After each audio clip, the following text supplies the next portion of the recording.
Salut tout le monde, alors on se retrouve aujourd'hui dans une vidéo qui va parler un petit peu du stockage de pommes de terre. Ici j'ai un ordinateur de bord qui va me permettre de gérer les températures. Là, les ventilations et les caillebotis se trouvent ici en bas. Ça semble quand même assez complexe, alors soit qu'ils se branchent en électrique, soit ici avec un moteur thermique. Il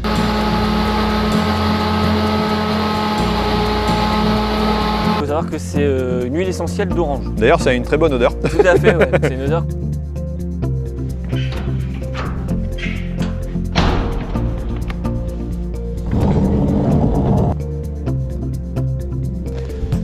Salut tout le monde, alors on se retrouve aujourd'hui dans une vidéo qui va parler un petit peu du stockage de pommes de terre et de la problématique que j'ai eue voilà, pour stocker une partie des pommes de terre, hein, pas toutes. Je vais vous expliquer ça un petit peu après, mais vous voyez un petit peu l'exemple ici de ce qu'on peut avoir, hop, cette année en germe. Alors il n'y a rien de catastrophique, hein. C'est certes que du germe, mais en tout cas ça a attaqué, j'allais dire, les pommes de terre, et je vais vous expliquer pourquoi exactement celles-ci ont été, voilà, se sont mises à germer alors que les autres n'ont pas germé. Alors que là, ici, forcément, on va se retrouver avec un petit souci. Alors là, on est pour de l'industrie, donc c'est pas trop un problème. Par contre, si on était pour du commerce, imaginez un client ne va pas acheter des pommes de terre germées comme celle-là, et au bout d'un certain temps, elles vont être molles, et donc pas pouvoir conserver correctement. Alors je vais déjà vous faire un petit tour du bâtiment, vous montrer comment, j'allais dire, je ventile et puis j'arrive à garder les températures adéquates ici. Vous montrer un petit peu comment ça se passe.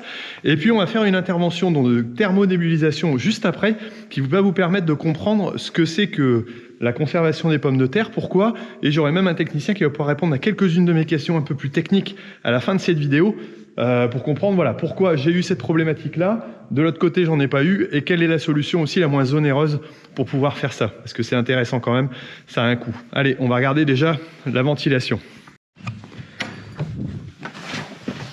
Alors, ici vous l'avez peut-être déjà vu dans une de mes vidéos l'année dernière sur le stockage, mais ici j'ai un ordinateur de bord qui va me permettre de gérer les températures. Étant donné que la pomme de terre conserve le mieux aux alentours de 8 degrés, hein, voilà, c'est ce que j'ai moi ici, et que j'ai plusieurs thermomètres qui sont utilisés pour gérer cette température. Ça va me permettre donc de gérer cet ensemble avec des consignes bien déterminées, de la ventilation, du recyclage, du dégazage. On va comprendre ce que c'est exactement après, et puis de pouvoir gérer ça, et en plus de recevoir des SMS qui vont m'indiquer voilà, si j'ai quelque chose de fonctionnel ou bien pas, ou si ça correspond pas. Donc voilà, on va regarder ça aussi. Alors ici je me trouve à l'arrière du bâtiment, ou plutôt sur le côté, et on voit les trappes voilà, qui sont à l'extérieur et qui vont me permettre d'avoir une ventilation donc extérieure, donc tout simplement pour pouvoir aérer et ventiler. On verra à l'intérieur ce que ça donne. Alors là je vais vous ouvrir la porte, on va regarder un petit peu ensemble. Hop, et peut-être allumer la petite lumière qui va bien, parce que sinon c'est noir, noir, noir. Voilà un petit peu, là je me trouve dans la gaine du bas. Donc on peut voir ici en bas les ventilations, et les caillebotis se trouvent ici en bas. Et donc on a ces ventilations là qui fonctionnent, et là j'ai les deux du bord qui sont bouchés. Et là au-dessus, j'ai trois ventilateurs comme ceci, de grand diamètre, voilà, qui me permettent de faire la ventilation. Donc j'aspire de l'air soit de l'extérieur, soit de l'intérieur, et je viens le souffler en pression ici pour ventiler le tas au mieux. Et ici j'ai même des sécurités, c'est-à-dire que j'ai une sécurité de sonde électronique et une manuelle qui me permettent de ne pas ventiler lorsqu'il gèle. Et en plus l'ordinateur de bord le permet tout aussi. Donc voilà, là je vais simplement mettre en place des petites trappes pour éviter que ma ventilation soit trop forte lors de la thermonébulisation. On va voir ça après. Alors la gaine de ventilation dans laquelle vous m'avez vu, c'est tout simplement celle-ci, hein. Voilà, j'étais à l'intérieur, et donc les caillebotis sont en dessous. Là on les voit pas parce qu'ils sont recouverts de pommes de terre, et cette gaine de ventilation, donc on appelle latérale, vu qu'elle envoie sur le côté, elle n'est pas au fond, voilà, est gérée de façon électronique par le petit boîtier que vous avez vu tout à l'heure, le petit ordinateur, et va gérer les volets qui sont là, ceux que vous avez vus juste à l'extérieur, et puis ceux-ci qui vont permettre de dégager donc tout simplement l'air et de faire un recyclage. Donc on peut avoir une aspiration à l'intérieur du bâtiment pour faire un recyclage, de l'extérieur pour faire venir du froid éventuellement, On a une ouverture des trappes modérée, plus ou moins forte selon la température, et tout ça c'est l'ordinateur de bord qui le gère. Et de temps en temps, lorsque l'on souffle et qu'on veut recycler l'air ici, parce que sinon il y a trop de gaz carbonique, eh ben on va tout simplement ouvrir les trappes qui se trouvent ici en haut, en manuel ou en automatique, comme il peut se faire. Et donc là, j'ai l'installation qui se fait de l'appareil qui va permettre de thermonébuliser, mais on va vous expliquer ça tout de suite après. Et là, ce que je voulais vous montrer aussi, c'est vraiment les pommes de terre qu'on a. Alors ici, il y en a quelques-unes qui ont été traitées avant. Voilà, je vais vous expliquer avec quoi. Et celles-ci, qui n'ont pas eu le premier traitement.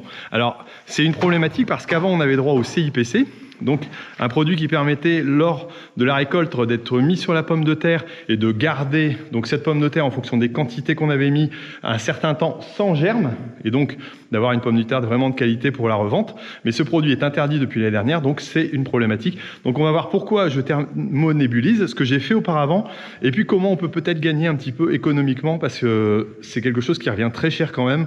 Moi, un passage dans un bâtiment comme ça, où il y a 600 tonnes à peu près, c'est plus de 2000 € par passage. J'en ai déjà fait 2.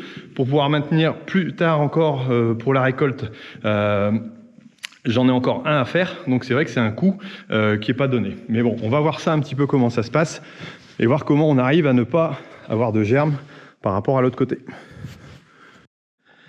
Alors en plus d'avoir fermé 2 ventilateurs à l'intérieur ici, le bâtiment doit être bien étanche, ça c'est une condition sine qua non. Et ici, vu que le bâtiment est quand même assez ancien, j'ai remis quelques petits sacs au bord, voilà, pour que ce soit vraiment étanche au maximum, pour que le produit puisse agir en interne en faisant aller la ventilation le plus longtemps possible sans s'évaporer à l'extérieur. Ici, j'ai donc le technicien qui est en train d'installer sa machine. Alors, vous voyez que c'est un ensemble quand même assez complexe. Alors, soit qui se branche en électrique, soit ici avec un moteur thermique. Donc, ça fait du bruit. Et là, on va utiliser un produit qui s'appelle Argos, voilà, comparé à un autre que j'ai déjà utilisé. Donc, la température va être augmentée pour pouvoir envoyer, donc, de par ce biais-là, mais on va le voir tout de suite après, donc une espèce de vapeur, une nébulisation par température qui va permettre de remplir l'atmosphère et donc par la ventilation de permettre de souffler au maximum et de s'incorporer à la pomme de terre en elle-même. J'ai profité d'être avec Guillaume. Salut Guillaume. Salut Thierry. Qui va m'expliquer un petit peu comment ça se fait que j'ai une si grosse différence entre ces pommes de terre-là au niveau germination. Alors certes, il y a 2 différences. Ici, je suis dans une parcelle qui était plutôt blanche, donc qui a eu un stress hydrique, qui n'a pas été non plus arrosée. Et puis, j'ai pas fait de passage d'hydrazine malique comme je l'ai fait de l'autre côté. Alors, c'est 2 facteurs aggravants pour, permettre, justement de limiter cette germination. Bah oui, parce que là, c'est vraiment le cas d'école. C'est très bien qu'on a ton bâtiment qui est dans cette configuration-là, parce que là, on a vraiment l'aspect phasor qui n'a pas eu lieu sur les tubercules, et du coup, on a une germination qui arrive plus précocement. Parce que, l'utilité du phasor, ça a 2 utilités. C'est à la fois d'éviter les repousses, éventuellement, de pommes de terre, mais aussi d'éviter, bien entendu, qu'elles germent lorsqu'elles sont arrivées au tas. Tout à fait, tout à fait. On a vraiment ces phénomènes-là, ces 2 phénomènes, où on a l'aspect anti-germinatif, qui aujourd'hui est très recherché au vu du contexte de l'arrêt du CIPC depuis cette année. Et on a aussi l'aspect anti-repousse de pommes de terre, surtout dans les cultures suivantes, notamment les cultures de conserverie, où en général les agriculteurs ne veulent pas avoir de repousse. Alors ici, on voit bien la différence. C'est vrai que si je prends une autre pomme de terre, elle n'a rien du tout au niveau germe. Ça va peut-être commencer à pointer. On voit quelques petits points blancs. Alors oui, j'en ai vu là justement sur quelques-unes, notamment, regarde ici.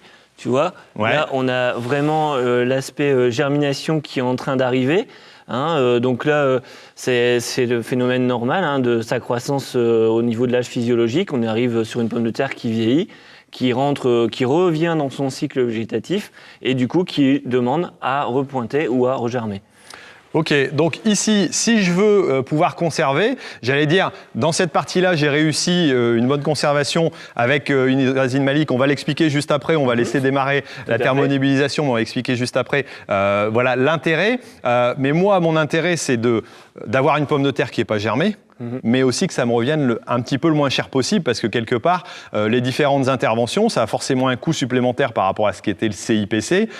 Et pour l'instant, j'allais dire, les industries me le payent pas, quoi. Donc, j'aurais intérêt à essayer de trouver la solution la plus intéressante. Tu vas pouvoir m'aider là-dessus pour trouver les bonnes formules? Pas de problème. Bon, je pense qu'on essaiera un peu de trouver les conseils techniques là-dessus. Bon, on va laisser démarrer la thermonébulisation pour voir à quoi ça ressemble. Ok, pas de problème.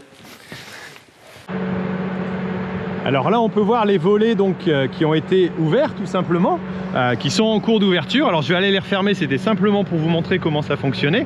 Et là, la thermo va commencer à être mise en place. Donc on va voir un petit peu, il y a le moteur qui est en train de chauffer. On l'entend, il faut que ça monte à une certaine température pour que ça puisse être efficace.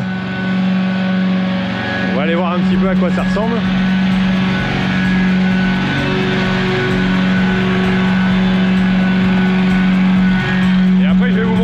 Ça donne dedans, et là je vais refermer mon volet, remettre en automatique. Voilà, ça sert à rien de l'ouvrir. Bon, ça fait un peu de bruit, hein.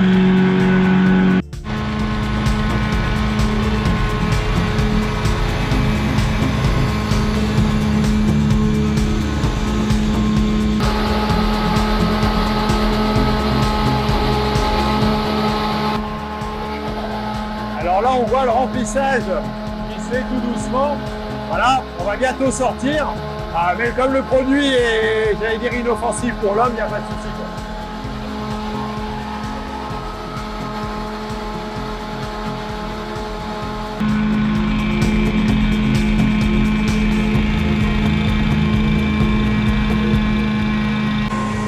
Alors la thermonébulisation est en train de fonctionner, et là je vais aller retrouver Guillaume donc pour discuter un petit peu, pour voir vraiment les étapes intéressantes et qu'il ne faut pas louper, j'allais dire, pour réussir une bonne conservation des pommes de terre. Alors déjà là, on ne va pas utiliser j'allais dire, ces produits-là sur le plan, parce que ça serait embêtant. Non, pas pour le moment. C'est pas l'objectif. Pas pour le moment, non. Pas pour l'instant. Voilà. Alors au niveau des différentes étapes, on a pu voir que là j'ai une partie du tas qui est bien réussie au niveau conservation, l'autre moins. Alors c'est vrai que j'ai fait une intervention d'hydrazine malique, ce que je ne faisais pas auparavant lorsque j'utilisais tout simplement du CIPC, mais maintenant c'est quand même fortement conseillé, je pense. Alors oui, aujourd'hui avec les produits qu'on a sur le marché, que ce soit l'inhibiteur de germination ou l'Argos ici qu'on est en train de faire, il est fortement préconisé de faire un phasor en amont pour pouvoir permettre à la pomme de terre de réduire son état de germination en stockage. Ça va la calmer, ça va lui permettre d'être plus stable et ensuite de pouvoir intervenir avec les interventions plus sereinement au niveau de la nébulisation. Ça va nous laisser plus de temps. D'accord. C'est vrai qu'avant, le CIPC, au moment de la récolte, on mettait la dose en fonction de la durée. C'était vraiment idéal, mais le problème, c'est que ça a été retiré du marché, donc il faut changer. Ouais. Là, donc, cette histoire de phasor, alors c'est vrai que moi, j'ai fait une analyse pour voir exactement les résidus qu'il y avait, pour savoir si le produit avait une bonne action, parce que c'est des produits qui sont quand même assez sensibles au climat, en fonction des conditions d'hygrométrie, en fonction de la situation aussi climatique. Oui, très important, les conditions d'application sur notamment le phasor de chez UPL, qui a besoin d'avoir d'une part le bon calibre pour son application, ouais, parce que ça c'est hyper important, à partir de 80% à plus de 35% pour le marché industrie, et ensuite les bonnes conditions climatiques qui suivent, parce qu'il est préconisé d'avoir 48 heures sans pluie derrière son application. Donc grosso modo, pour la région dans ton secteur ici, une application doit se faire autour du 14 juillet. C'est souvent la problématique du secteur où les gens attendent en général que ça grossisse, parce qu'on veut du calibre.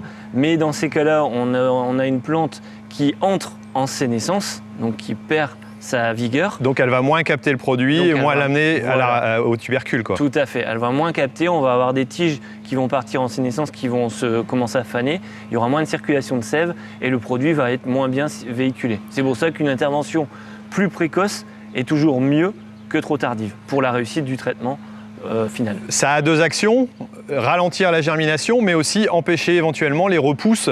Lorsqu'on fait des légumes, comme moi, ça peut être intéressant aussi, quoi. Tout à fait, oui. Bah, de toute façon, le Phasor existe depuis 20 ans aujourd'hui. C'est un produit qui était, on va dire, utilisé dans les exploitations essentiellement légumières jusqu'à il y a 2 ans, hein, avant qu'on entende parler de l'arrêt du CIPC. Parce qu'ils avaient connaissance de ce phénomène-là, des repousses de pommes de terre dans les légumes, qui étaient vraiment rédhibitoires pour les exploitants, et du coup avaient l'habitude de l'utiliser. Et en même temps, ces gens-là, en général, connaissaient déjà le bon aspect, l'aspect anti-germe en conservation dans leur bâtiment. Alors, ce qui m'intéresse aussi, c'est de réduire un petit peu le coût, j'allais dire, de ces interventions, hein, parce que ça a un coût, tout en ayant des bonnes pommes de terre. Alors là, jusqu'à maintenant, j'ai utilisé du Dormir, mais l'Argos, quelque part, alors qui est en plus utilisable en agriculture biologique, c'est pour ça que on s'est permis de filmer à l'intérieur, parce qu'il n'a pas... bon, c'est sûr qu'on ne va pas les mettre son nez sur la sortie, hein, mais il n'a pas les mêmes conséquences qu'un produit d'origine chimique, quoi. C'est utilisable en agriculture biologique. Oui, tout à fait. De toute façon, l'Argos, il faut savoir que c'est une huile essentielle d'orange. D'ailleurs, ça a une très bonne odeur. Tout à fait, ouais. C'est une odeur qu'on sent ici dans l'environnement. Et en fait, c'est un produit qui est issu des pelures d'orange. Donc ça vient notamment des grosses industries où ils fabriquent le jus d'orange, comme des sociétés qu'on a partout. La pelure est compressée à froid, et ensuite on en extrait son huile. Et après, avec cette huile, c'est cette huile-là qu'on utilise pour l'antigerme. C'est un produit 100% naturel. 100% naturel. Il a l'avantage d'être aussi un petit peu moins coûteux que Dormir. Ouais. Par contre, il n'a pas tout à fait les mêmes spécificités et donc il faut le travailler un peu différemment, réfléchir sa conservation différemment. Quelle va être, j'allais dire pour moi éventuellement, si je veux utiliser ce produit-là régulièrement, les conditions d'application ou d'utilisation? Alors, il faut savoir que pour le Dormir ou l'Argos, nous, à notre niveau, on conseille, que ce soit d'un sens ou d'un autre, d'utiliser du Phasor quand même pour rentrer des pommes de terre plus calme et être plus serein pour les applications derrière. Ensuite, au niveau du Dormir, et entre la différence entre le Dormir et l'Argos, le Dormir, on est sur un produit qui va agir en préventif, donc qui a besoin d'être appliqué très tôt quand on rentre en stockage. Alors, ce qui peut être des fois un peu contraignant parce qu'on se dit j'ai fait du Phasor, donc j'ai pas forcément besoin de faire du Dormir si mon Phasor a bien marché. Et c'est là que tu as bien fait notamment de faire tes analyses, parce que le fait d'avoir fait tes analyses, ça t'a permis de voir le taux d'hydrazine malique présent dans les tubercules. Et donc l'efficacité du produit et sa durabilité dans le temps. Voilà, on sait qu'à un certain niveau de ppm, comme on dit, par tubercule ou par kilo, on est relativement efficace pour 2 à 3 mois de stockage. En général, on parle de entre 10 et 20 ppm, c'est la norme qui est acceptable pour le stockage. En dessous de 10, c'est plus compliqué, 10 ppm. Bon, moi j'étais à 17, ouais, voilà, donc j'étais très bien. Et c'est pour ça que je n'ai pas engagé tout de suite à faire la première intervention. Alors est-ce qu'entre le Dormir, j'allais dire, et puis l'Argos, on va intervenir un peu plus vite avec l'un ou avec l'autre? Alors oui, le Dormir. Le Dormir, on va être obligé d'intervenir plus tôt parce que c'est vraiment un préventif. Donc le stade, c'est une fois rentré, intervention quasiment dans les 15 jours, 3 semaines qui suivent la entrée en stockage, parce que le but, c'est de venir saturer la pomme de terre de sa molécule pour la laisser en dormance. L'Argos, c'est différent. C'est plutôt un curatif quelque part? On est plus sur un curatif, tout à fait. On va agir essentiellement sur les tissus fins des germes présents. Donc l'Argos, on peut se permettre notamment de gagner un passage parce qu'on peut se permettre, si l'hydrazine malique a bien marché, on peut se permettre d'attendre le démarrage de germination, c'est-à-dire nous on estime à entre 20 et 40% de points blancs présents pour déclencher une première intervention. Donc là on le fera au visuel en allant voir son tas. Tout à fait. On commence à avoir pas mal de points blancs, on va dire. Là on va pouvoir déclencher alors que de l'autre côté on l'a fait un peu avant. À l'aveugle, en préventif. On aura aussi éventuellement plusieurs interventions si on veut faire durer l'action plus longtemps, quoi. Oui, tout à fait. Alors, ce qu'on observe, nous, maintenant, avec l'expérience, c'est que quand on enchaîne, enfin, qu'on fait plusieurs passages, notamment d'Argos, on observe une pomme de terre qui se calme dans le temps. C'est-à-dire que si on rentre une pomme de terre nerveuse, comme on a eu ici depuis 2 ans avec des conditions sèches et stressantes pour le tubercule, les pommes de terre rentrent et germent tout de suite. Donc on gaze très rapidement, mais on se rend compte aujourd'hui, comme là on arrive au mois de mars, les bâtiments qui ont été faits 1, 2, voire peut-être 3 fois jusqu'à aujourd'hui, eh ben, l'intervalle entre applications grandit. Elle grandit, d'accord. Sachant que normalement, on est à un minimum de 21 jours entre 2 applications. Aujourd'hui, donc ça correspond à 3 semaines. Aujourd'hui, on est plus entre 6, voire 8, voire même un peu plus sur certaines variétés. Il faut savoir qu'on est sur du vivant, chaque variété est différente. D'accord, selon les conditions de bâtiment aussi, voilà, peut-être. Oui, tout à fait, ça joue énormément et la constance des températures. On peut ne travailler qu'avec une hydrazine maléique, j'allais dire, voilà, pendant l'été, puis que de l'Argos. On n'est pas obligé d'utiliser du dormir. Ça peut dépendre aussi éventuellement de, j'allais dire, de la vigueur ou du temps d'attente. Est-ce qu'on va tenir un peu plus longtemps avec un dormir qu'avec un Argos entre 2 interventions?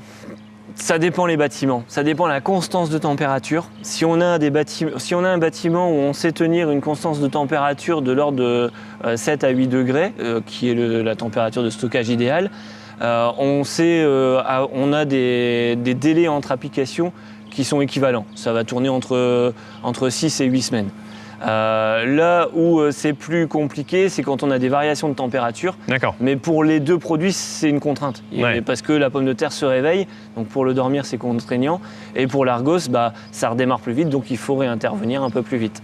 Donc l'idéal, un bâtiment bien isolé, bien ventilé, avec un bon fonctionnement. Si c'est du manuel, à mon avis, ça doit être compliqué de gérer un tas. Bon, je ne sais pas si ça existe encore beaucoup. Si, ça existe on en a encore. Hein. Beaucoup de bâtiments sont encore en manuel. Il faut savoir que... Il faut savoir gérer. Voilà, il faut savoir gérer. Il faut être plus souvent dans son bâtiment et dans ses sondes pour contrôler.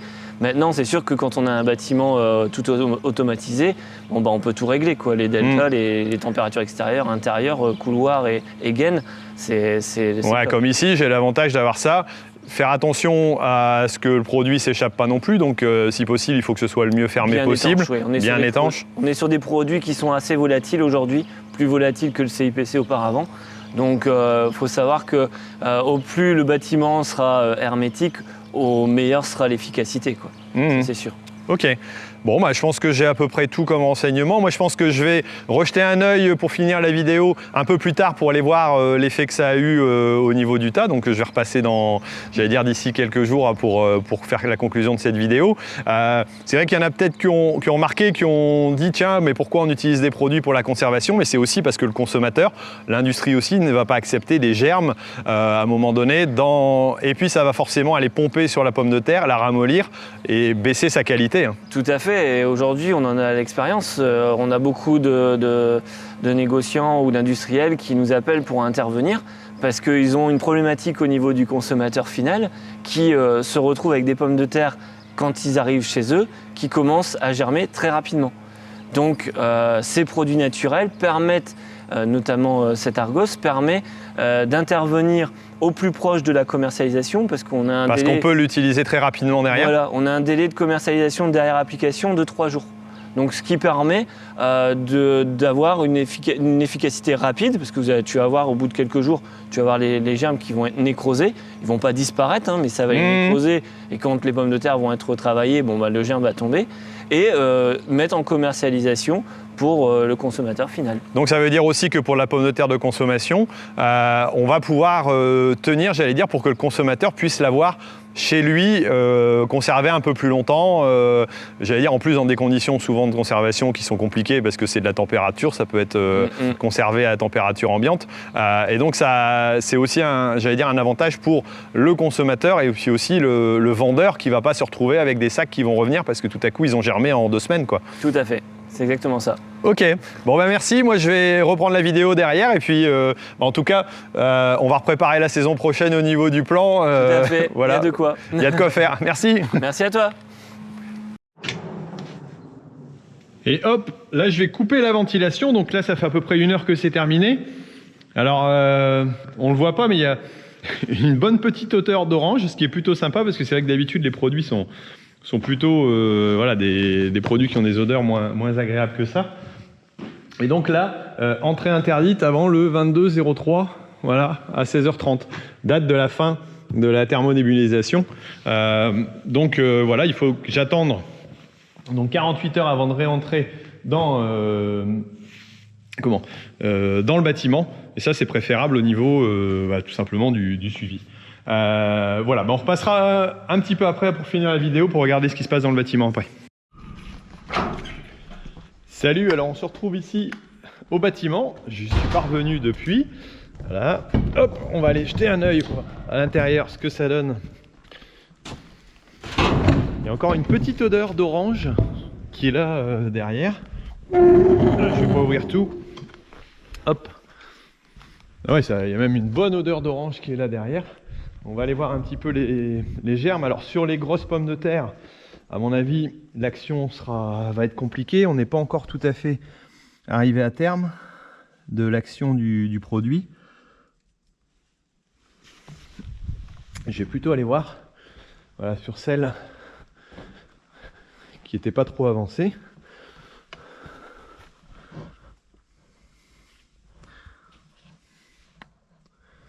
Voilà, en principe, voilà, les petits démarrages, les petits pointages nécrosent noir et puis vont tomber. En réalité, ça joue donc sur l'action du germe. Voilà, ces petits points-là, voilà, on voit, il saute très facilement. On voit qu'il commence à nécroser, mais l'action sera réellement réelle d'ici 4 à 5 jours.